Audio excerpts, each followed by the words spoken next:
The casket opens. White roses frame her face. Elodia Hawthorne lies still against cream silk, skin pale as marble, red hair arranged in perfect waves across her shoulders. The funeral hall smells like money, lilies and polished wood, and the kind of silence only the rich can afford. Marlow Grant stands near the back wall, grey maintenance uniform blending with the shadows. His right leg aches where the old injury sits, but he doesn't move, doesn't blink, because he sees something no one else does. Her chest rises, barely, like a whisper trapped under glass. His breath catches. Former paramedic instincts slam awake after 20 years of sleep. He steps forward, shoes squeaking against marble. The sound dies in the thick air. No one turns. No one sees him. He steps again, closer. Elodia's father, Caspian Hawthorne, stands at the head of the casket, hands folded, face carved from stone. Photographers cluster near the entrance. News cameras record everything. Everyone looks sad. Everyone looks perfect. Marlow's voice cracks the silence like breaking glass. "She's not dead!" 300 heads snap toward him. Gasps ripple through the crowd. Caspian's eyes lock onto Marlow. Not shocked, not confused. Cold. Pure hatred wrapped in a tailored suit. "Hi, viewers. Kindly tell us where you're watching from and what time it is." Security guards move toward Marlow, but he points at the casket, his southern drawl rising with urgency. "Her body's too warm. She's breathing. Y'all are burying her alive." The crowd erupts. Women scream. Men shove forward. Someone knocks over a flower arrangement. White roses scatter across black marble like bones. Marlow reaches the casket first, presses 2 fingers against Elodia's neck. Pulse. Faint, but there. Her skin radiates warmth. Not the cold of death, but the heat of sedation, of something chemical pumping through her veins. "Get him out!" Caspian's voice cuts through the chaos. 3 guards grab Marlow's arms, but he doesn't pull away. He stares at Caspian, and understanding passes between them like a blade. This wasn't an accident. This was planned. In the crowd, Zahara Price clutches her purse so hard her knuckles go white. She's 23, braids pulled back tight, wearing the only black dress she owns, her grandmother's church dress. She watches Marlow fight against the guards, watches Elodia's fingers twitch against the silk, and her stomach drops. She knew. God help her. She knew something was wrong. A photographer pushes closer. Cameras flash. Someone shouts for paramedics. The funeral director runs in circles, phone pressed to his ear, face red as brick. Then Elodia's lips part. A sound escapes. Not words, just breath. Proof of life. The guards release Marlow. One of them stumbles backward, crossing himself. A woman in the front row faints. The crowd parts as real paramedics rush in, equipment clattering, radios crackling with medical codes. Marlow steps back, chest heaving. His shirt sticks to his spine with sweat. He searches the crowd until he finds Zahara. Her eyes shine with tears. She nods once. A silent message. We were right. Caspian watches the paramedics work on his daughter. His jaw tightens like a vault door clicking shut. He turns slowly, scanning faces until he finds Marlow again. Then he smiles. Not relief, not gratitude, a promise. The paramedics load Elodia onto a stretcher, oxygen mask over her face, IV line threading into her arm. Her eyelids flutter, but don't open. One of the medics checks her pupils with a pen light. "Vital signs weak but present," he announces. "Possible overdose. We need to move now." The crowd makes room. Whispers spread like fire. Cameras record everything. This will be on every channel by nightfall. The billionaire's daughter, almost buried alive. The janitor who saved her. The funeral that became a crime scene. Marlow tries to follow the stretcher, but a guard blocks his path. "Sir, you need to stay here. Police are coming. I'm going with her." Marlow's voice drops low. Dangerous. "She ain't safe. Sir, let him go." The voice belongs to Detective Morris, stepping through the crowd with a badge clipped to his belt. He's tall, black, grey touching his temples. He looks at Marlow the way most people don't, like he's worth seeing. This man just prevented a homicide. He rides with her. The guard backs off. Marlow limps toward the ambulance, adrenaline masking the pain in his leg. Zahara appears beside him, breathless. "Marlow, he saw you." Her voice shakes. "Caspian saw you." "I know." "He's going to come after you." "I know." Marlow climbs into the ambulance, looks back at her. "But she's alive. That's what matters." The doors slam shut. Sirens wail. The ambulance pulls away from Brookhaven Heights, leaving behind the wreckage of a funeral, the questions of 300 witnesses, and the fury of a billionaire whose secret just went public. Inside the funeral hall, Caspian Hawthorne stands alone near the empty casket. His phone buzzes. He answers without looking at the screen. "It's handled," he says quietly. His voice carries no emotion, just cold calculation. The janitor's a problem, but problems can be solved. He ends the call, straightens his tie, walks toward the exit where his car waits, black and polished as a hearse. Behind him, maintenance staff clean up the scattered roses. No one notices the small syringe crushed beneath a pew. No one sees the deleted number in Caspian's call log. No one hears the second ambulance that never arrived. The one Caspian had waiting to take Elodia somewhere far from hospitals and witnesses. At Brookhaven General Hospital, the ambulance doors burst open. Nurses sprint alongside the stretcher. Marlow jogs to keep up, ignoring the staff trying to push him back. "Family only," a nurse shouts. "He saved her life," Detective Morris calls out, arriving right behind them. He stays. They wheel Elodia into the emergency bay. Machines beep. Doctors bark orders. Someone cuts away her funeral dress to attach monitors. Her heartbeat shows on a screen. Slow, irregular, fighting. Marlow stands against the wall, hands shaking now that the adrenaline fades. He watches the doctor's work, watches Elodia's chest rise and fall on its own, no longer trapped in chemically induced stillness. Zahara appears in the doorway, security badge clipped to her scrubs.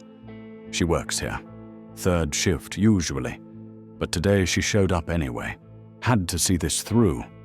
She moves beside Marlow, doesn't touch him, just stands close enough that he knows he's not alone. "They're saying she was overdosed," Zahara whispers. "Someone gave her something to mimic death. Her condition made it worse." Who knew about her condition? Her doctors, her father. Zahara's voice drops even lower. "Me." Marlow looks at her. Really looks. Sees the guilt carved into her face. "You told him?" "I documented it. Hospital records. He had access." She wipes her eyes. "I helped him almost kill her." "No." Marlow's voice firms. "You helped me save her. That's what counts." A doctor emerges, gloves bloody, face exhausted. She's stable. Barely.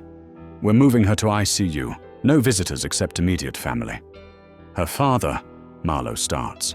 "Her father is on his way." The doctor's expression shifts. Careful. Professional. "And he's requested a private room. Private security. No outside contact." Zahara's phone buzzes. She pulls it from her pocket. The screen glows with a text from an unknown number. "Stay out of this." Her hands start shaking. She shows Marlow. He reads it, jaw tight. "We need to tell the detective," she says. "We will." Marlow watches nurses wheel Elodia toward the elevator, watches the doors close. But first we need to make sure she survives the night. The hospital fluorescent lights hum overhead.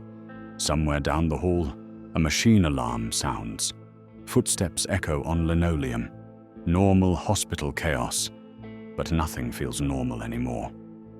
Marlow pulls out his phone, calls a number he hasn't dialed in 15 years. It rings 4 times before someone answers. "It's me," Marlow says. "I need a favor. Life or death." He doesn't notice the man in the expensive suit watching from the hospital lobby. Doesn't see the earpiece or the way the man speaks quietly into his sleeve. Doesn't know that Caspian Hawthorne's reach extends into every corner of Brookhaven General. 20 minutes later, the ICU lights flicker. Once. Twice. Then die completely. Emergency generators kick in, but Elodia's room stays dark. The monitors flatline with a piercing shriek that brings nurses running. Zahara reaches the door first, slams it open. Elodia lies motionless in the bed, machines screaming, chest still. Someone cut the power. Someone wants her dead. And they're still in the building. Do you think Marlow and Zahara can protect Elodia from whoever's hunting her? Drop your thoughts below. The backup generators roar to life, flooding Elodia's ICU room with harsh white light. Nurses swarm the bed, hands moving fast, voices clipped with medical precision. One checks the monitor connections. Another feels for a pulse. "She's breathing," the head nurse announces. "Monitors were disconnected, not her vitals." Zahara leans against the doorframe, legs weak with relief. Marlow pushes past security into the room, ignoring their protests. He scans every corner, the windows, the vents, the ceiling tiles, looking for whoever did this. Detective Morris arrives 30 seconds later, badge out, face hard. "Nobody leaves this floor. Lock it down." Hospital security scrambles. Too late. Whoever cut the power is already gone, slipped into the chaos like smoke. Elodia's eyes flutter open, unfocused at first, pupils adjusting to the light. She sees the nurses, the machines, the stark white ceiling. Then her gaze finds Marlow standing near the window, and something shifts in her expression. Recognition. Relief. "You," she whispers through oxygen tubes, voice raw as sandpaper. "You're the one who... Don't talk!" A nurse adjusts her IV. "You need rest." But Elodia's hand moves, trembling, reaching toward Marlow. He steps closer, despite the nurse's disapproving look, takes her hand. Her fingers feel cold, fragile as bird bones. "Thank you," Elodia breathes. Marlow nods, can't find words. What do you say to someone you pulled from their own grave? Caspian Hawthorne bursts through the door like a storm, expensive cologne preceding him, lawyers trailing behind. His face arranges itself into concern, but his eyes stay cold. Calculate. He moves to Elodia's bedside, positioning himself between her and Marlow. "Sweetheart." Caspian takes her other hand. "Thank God you're safe." Elodia flinches, barely noticeable, but Marlow sees it. Zahara sees it too, standing just outside the room. "I want them to stay," Elodia says, looking past her father toward Marlow and Zahara. "Please." Caspian's smile tightens. "You need rest. These people have done enough." "They saved me." Elodia's voice strengthens despite the tubes, despite the drugs still swimming in her blood. "They stay, or I start screaming until everyone on this floor hears what really happened." Silence drops like a hammer. The nurses exchange glances. Detective Morris steps closer, hand resting casually near his weapon. Caspian's lawyers shift uncomfortably. "Of course," Caspian finally says, smile never reaching his eyes. "Whatever makes you comfortable." He leaves. The lawyers follow. But Marlow notices one security guard remains outside the door. Caspian's man, not hospital staff. Watching, waiting. Detective Morris pulls Marlow and Zahara into the hallway, keeps his voice low. "Tell me everything, from the beginning." So they do. Zahara explains Elodia's condition, a rare neurological disorder that can mimic death when combined with certain sedatives. How she documented everything in hospital records, how those records disappeared the day before Elodia died.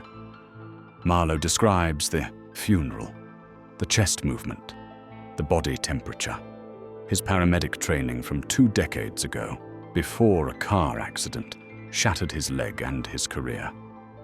Someone wanted her buried alive, Morris says. Not a question, a conclusion. Someone with access to her medical files and enough money to make problems disappear. Her father, Zahara whispers. We can't prove that. Morris runs a hand over his jaw. Not yet. But we can protect her. I'm posting officers at her door. Real ones, not private security. He walks away, phone already at his ear, calling in favors. Marlow moves to the window overlooking Brookhaven Heights. Dawn breaks over the city, painting glass towers gold. Somewhere down there, Caspian Hawthorne is planning his next move, and Marlow knows they're not safe. Not even close. Zahara appears beside him. You should go home. Get some sleep. Can't. Marlow's reflection stares back from the window. Tired eyes, grey stubble, maintenance uniform wrinkled from the longest night of his life. Soon as I leave, something happens. Then I'm staying too. They stand in silence, watching the city wake up. Neither mentions the threatening text. Neither acknowledges the target painted on their backs. Some things don't need saying.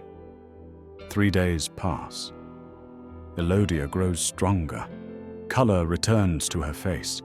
She eats solid food, walks the hallway with nurses supporting her elbows.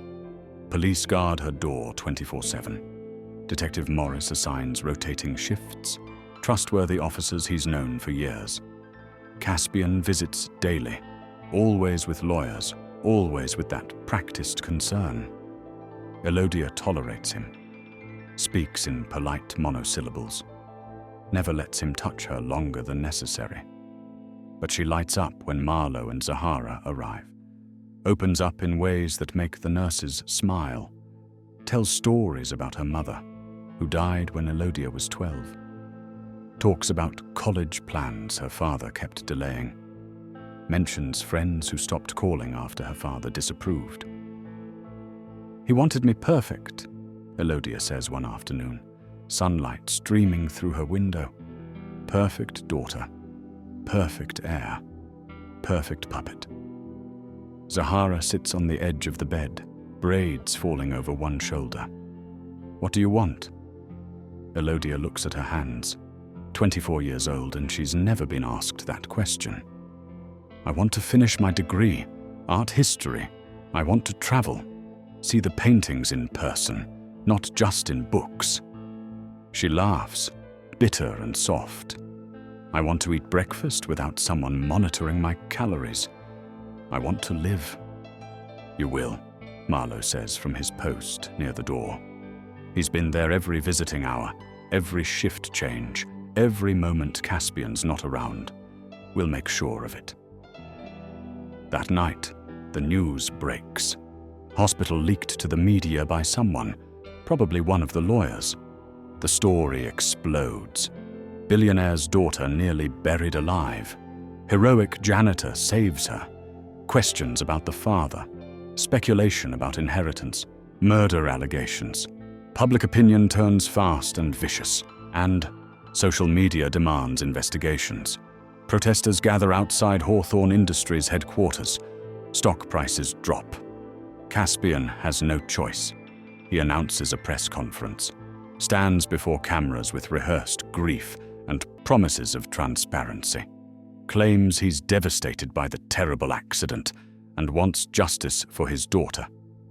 Then he makes the move that changes everything.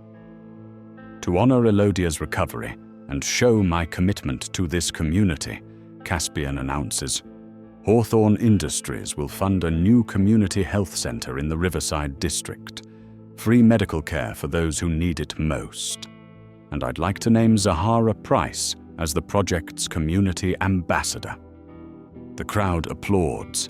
Cameras flash. Zahara watches from her grandmother's apartment, phone buzzing with calls from reporters. "He's buying them off," her grandmother says, wisdom carved into every line of her face. "Buying you too, if you let him." "I know." Zahara stares at the screen, at Caspian's perfect smile. "But maybe we can use it, turn his money into something real." The health center project moves fast. Too fast. Construction starts within a week. Caspian throws resources at it like he's trying to bury his guilt under concrete and good press.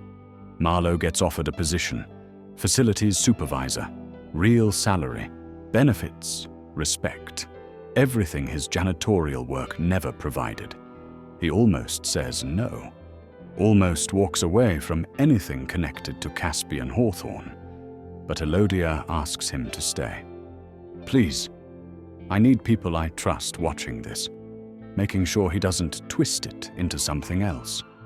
So Marlow accepts, shows up to the construction site in Riverside, where kids play in streets that need repaving and grandmothers sit on porches that lean sideways.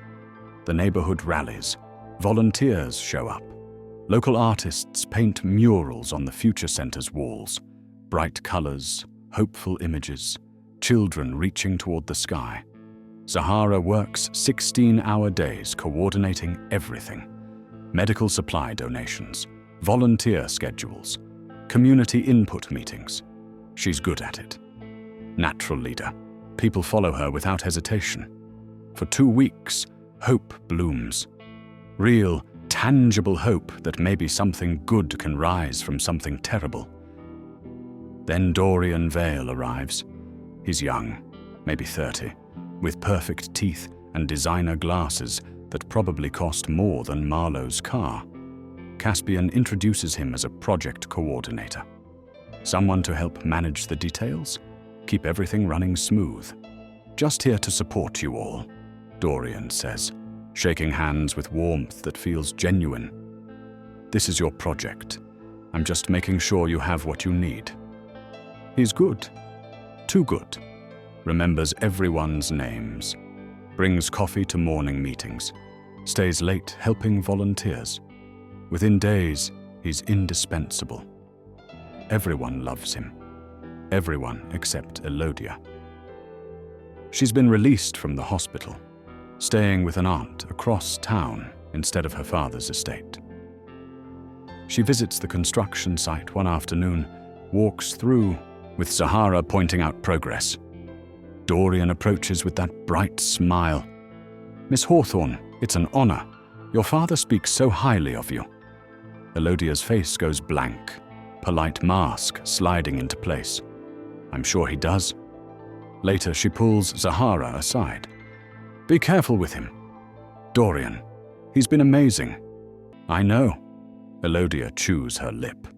"That's what worries me. People who work for my father are never what they seem." But Zahara doesn't listen. Can't listen. The project's moving forward. The community's engaged. And Dorian makes it all easier.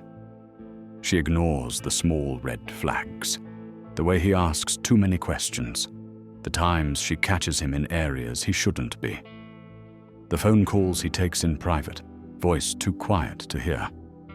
Marlow notices, though. Starts watching Dorian the way he watched Caspian. Cataloguing inconsistencies. The expensive watch that doesn't match his supposed salary. The way he tenses when Detective Morris visits the site.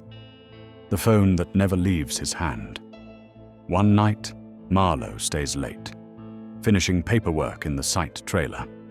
He hears footsteps outside, low voices, peers through the window. Dorian stands near the building's east entrance, phone pressed to his ear. The security lights cast his face in harsh shadows. "Yes, sir," Dorian says.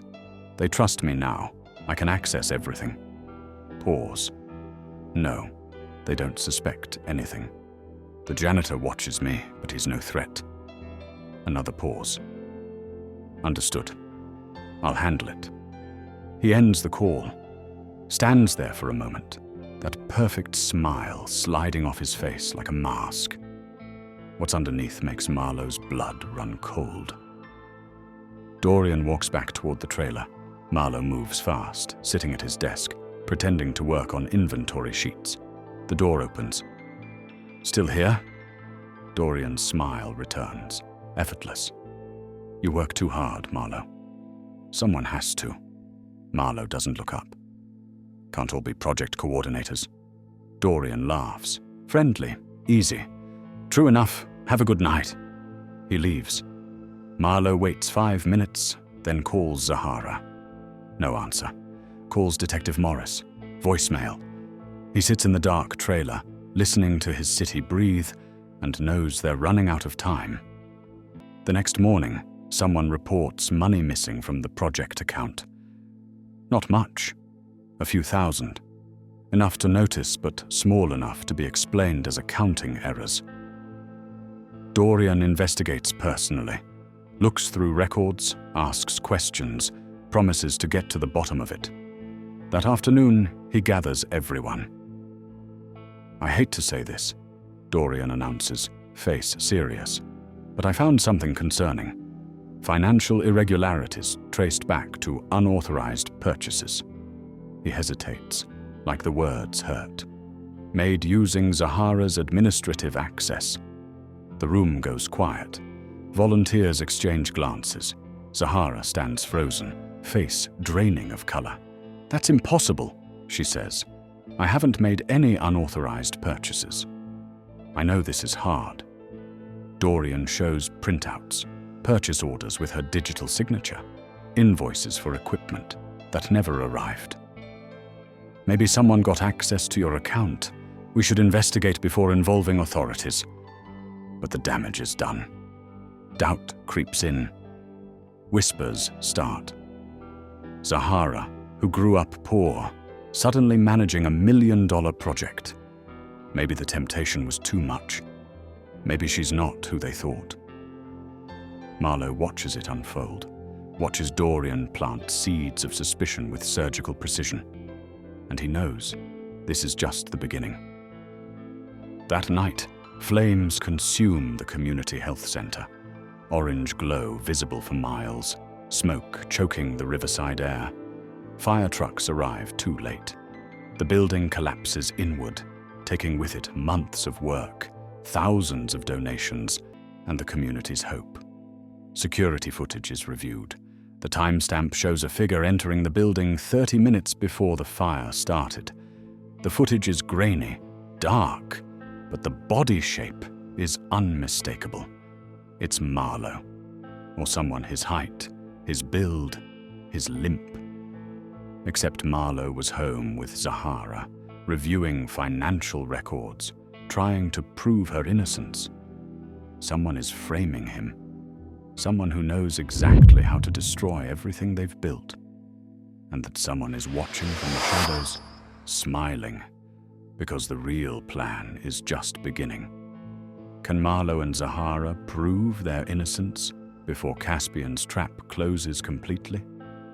Comment what you think happens next. The police station interrogation room smells like burnt coffee and fear.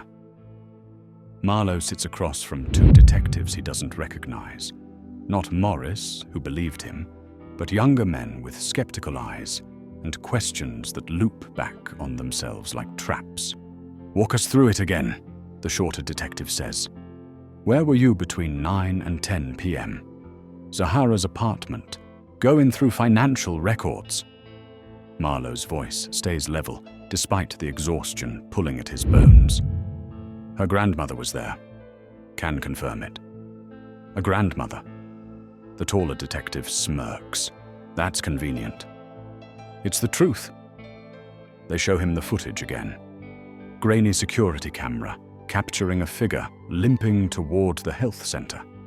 body language matching his exactly.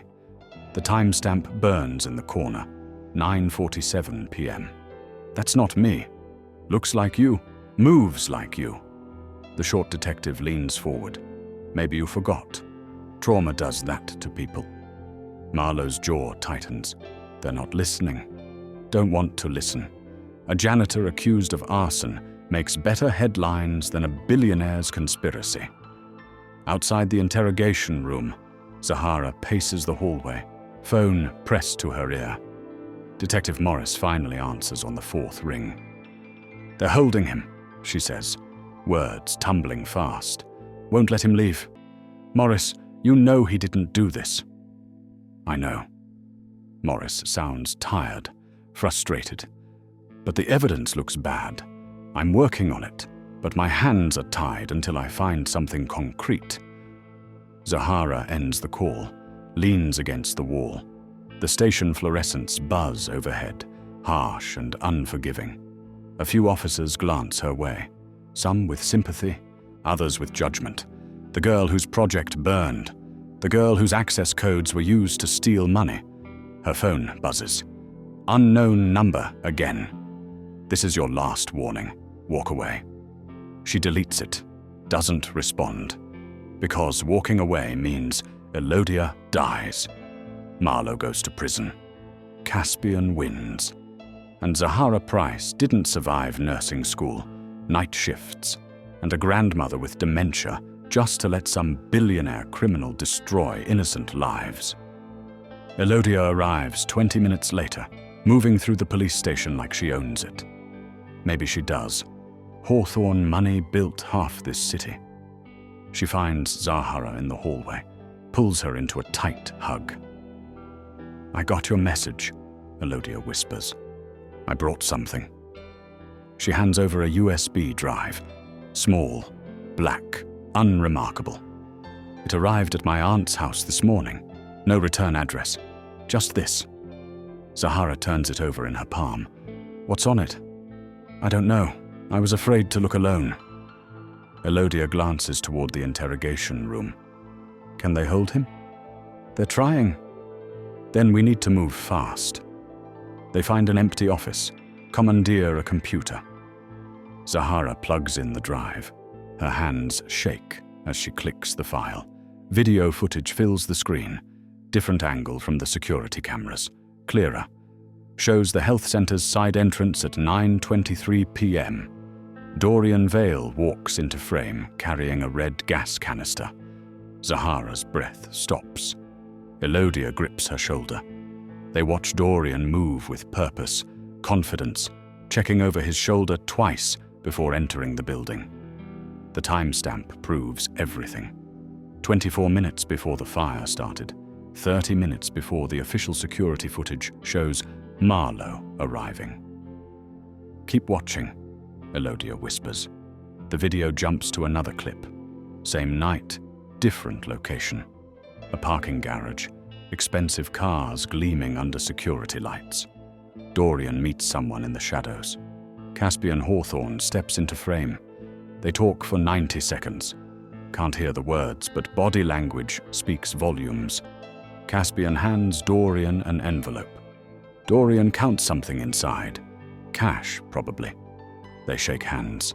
Caspian leaves first. But the video keeps playing. 30 seconds later, Dorian makes a phone call. The footage zooms in, enhanced somehow, showing his lips moving. Subtitles appear at the bottom. It's done. The janitor's finished. Yes, I have the costume ready. No one will suspect. Zahara feels sick. Who sent this? I don't know. Elodia ejects the drive, closes it in her fist.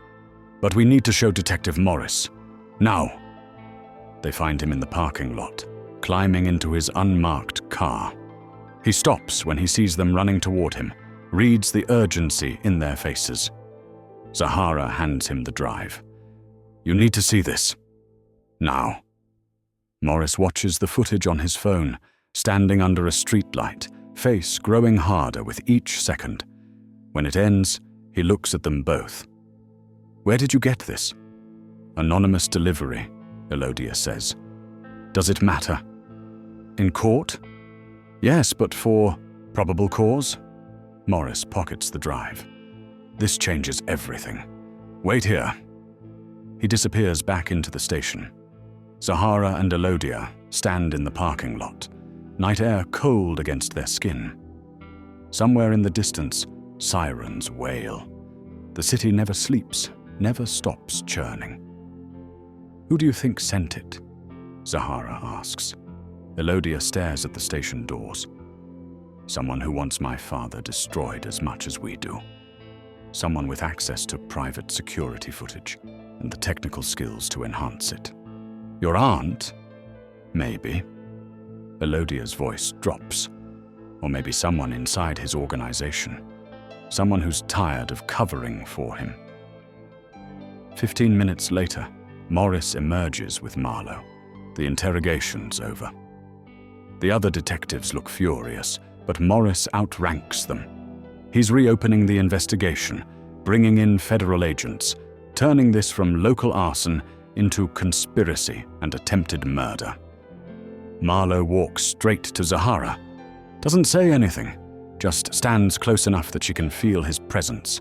Solid, real, still here. We got him, she whispers. Not yet. Marlow watches police cars coming and going, but we're close. Morris lays out the plan. They need to draw Dorian out, get him to confess on record. The video evidence helps, but a lawyer could argue it's doctored. They need audio, testimony, something undeniable.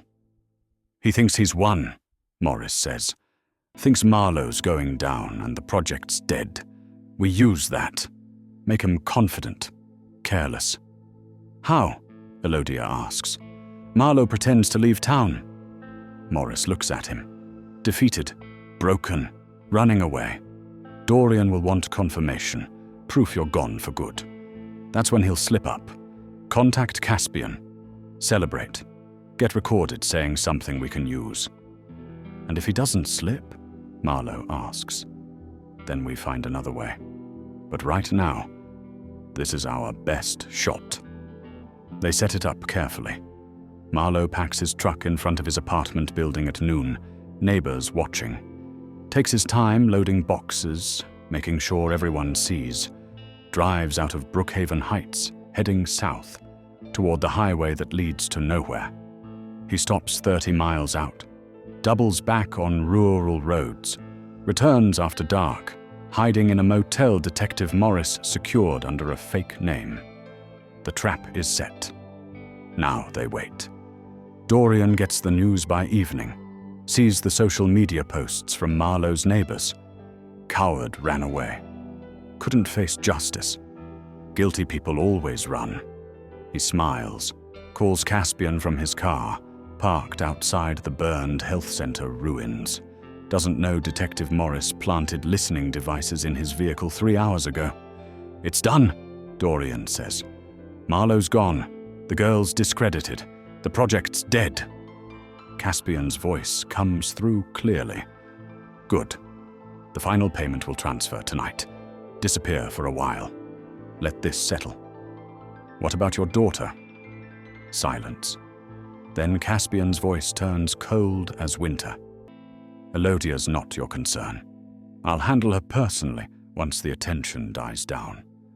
This time, no. Mistakes. Dorian laughs. You should have let me finish her at the hospital. Would have saved trouble. Don't get cocky. Clean up your tracks and vanish. I don't want to hear from you again. The call ends. In the surveillance van 2 blocks away, Morris and 3 federal agents listen to the recording. They have everything. Conspiracy to commit arson, conspiracy to commit murder. Caspian Hawthorne admitting intent to kill his own daughter. Move now, Morris orders, before they realize we're listening. Police converge from every direction. Dorian barely gets his car started before 3 cruisers box him in. He tries to run on foot, makes it half a block before officers tackle him into the pavement. At the Hawthorne estate, federal agents arrive with warrants. Caspian's lawyers scramble. but there's no talking out of recorded confession. He stands in his marble foyer, hands being cuffed behind his back, face still showing nothing. "You have the right to remain silent," an agent begins. Caspian looks past them, through the open door, at the news cameras already gathering outside his gates. This will be everywhere by morning. The billionaire arrested, the daughter he tried to kill, the conspiracy unraveling live. "I want my lawyer," Caspian says quietly. "You'll need a good one." They lead him out. Cameras flash like lightning. Reporters shout questions. The crowd that protested here weeks ago returns, this time celebrating justice. At the motel, Marlow watches the news on a cheap television, sees Caspian's perp walk, sees Dorian being loaded into a separate car, sees his own face on screen. Hero Janitor vindicates after false accusations. His phone rings. Zahara. "Turn on Channel 7, she says. Sounds like she's crying and laughing at the same time. He switches channels, finds a live feed from Riverside. The burned health center ruins are surrounded by community members, hundreds of them, holding candles, holding signs. "We're rebuilding," someone announces to the cameras. "Stronger than before. They tried to destroy hope, but hope doesn't burn." Marlow's throat tightens. After everything, after all the pain and fear and doubt, the community refuses to quit. "Come back," Zahara says. "We need you here." He drives back through the night, parks near the ruins, walks through the crowd. People recognize him, start applauding. He's not used to attention, doesn't want it. But tonight, he accepts it. Because they earned this, all of them, together. Zahara finds him near what used to be the building's entrance. Elodia stands beside her, arm in a sling. She fell during the chaos, nothing serious but enough to hurt. They look exhausted, triumphant, alive. "Your aunt sent the video," Zahara says to Elodia. "Morris confirmed it. She's been collecting evidence against your father for years, waiting for the right moment." Elodia nods. She'll be the one managing his assets while he's in prison, including the money for this project. She looks at the ruins, the crowd, the future. "We're going to build something he never could, something real." The next morning brings new energy. Architects volunteer their time. Construction companies offer reduced rates. Donations flood in from across the country. People who heard the story and want to be part of the hope. Marlow works alongside crews clearing rubble. His leg aches, but he ignores it. Zahara coordinates with renewed purpose, phone constantly ringing, making connections, building networks. Elodia starts a foundation, protecting vulnerable patients, investigating medical abuse, ensuring no one else suffers what she endured. She hires investigators, files lawsuits, uses her father's money to dismantle everything he built on suffering. 3 months later, the health center opens. Bigger than before, better. Free clinic on the ground floor, mental health services on the second, community meeting spaces on the third. Murals cover every wall. Children painted them. Local artists guided them. Everyone contributed. The mayor attends. News cameras record.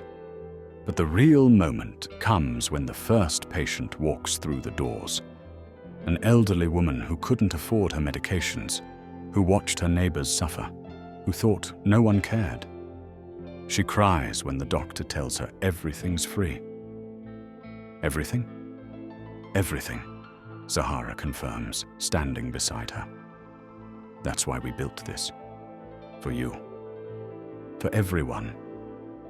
Marlow watches from the back of the room, still wearing maintenance uniform, still invisible to most people. But Elodia finds him, pulls him forward. This is the man who started everything, she announces to the crowd. The man who refused to look away when everyone else did. The man who saved my life. Applause fills the building. Marlow's face burns. He's not comfortable with praise, never has been. But he accepts it for what it represents. Proof that invisible people matter. That quiet courage changes the world. That evening, as the celebration winds down, the three of them stand on the center's roof, watching the sun set over Brookhaven Heights. The wealthy suburb glitters in the distance, untouched, unchanged. But down here in Riverside, everything's different. "Thank you," Elodia says quietly. "Both of you. You didn't just save my life. You gave me one worth living." Zahara takes her hand. Marlow nods. No words needed. They understand each other beyond language now, bonded by survival and purpose. Somewhere across town, Caspian Hawthorne sits in a cell awaiting trial. Dorian Vale made a deal, testified against him, sealed his fate. The billionaire who thought he was untouchable will spend the rest of his life in prison. But his daughter is free, building something beautiful from the ashes of his cruelty. Surrounded by people who see her, value her, protect her. And the janitor who interrupted a funeral to save her life continues his work. Watching, protecting, making sure the invisible stay visible. Because sometimes the quietest people speak the loudest truth. Sometimes the overlooked ones see what everyone misses. Sometimes a janitor changes everything by simply refusing to walk away. Marlow limps toward the stairs, ready to lock up for the night. Behind him, Zahara and Elodia laugh about something, voices carrying in the evening air. Hope sounds like that, he thinks. Sounds like people who survived the worst and chose to build something better. He pauses at the door, looks back one more time. The health center glows with interior lights, warm against the darkening sky. A beacon, a promise, proof that darkness doesn't win. Not when there are people brave enough to shout the truth at funerals. Not when there are people willing to risk everything for strangers. Not when hope refuses to stay buried. Marlow smiles, small, private, satisfied. Then he locks the door and heads home. Tomorrow brings new challenges, new patience, new stories. But tonight, justice tastes like victory. And it's enough. Did this story inspire you? We have more powerful true stories coming that will move you, shock you, and remind you that ordinary people can do extraordinary things. Subscribe and turn on notifications so you never miss a story that could change how you see the world. Drop a comment below sharing your thoughts. Your words might inspire someone else who needs to hear this message today. What would you have done in Marlow's position? Let us know, and let's build a community that celebrates courage, truth, and the power of standing up when everyone else looks away.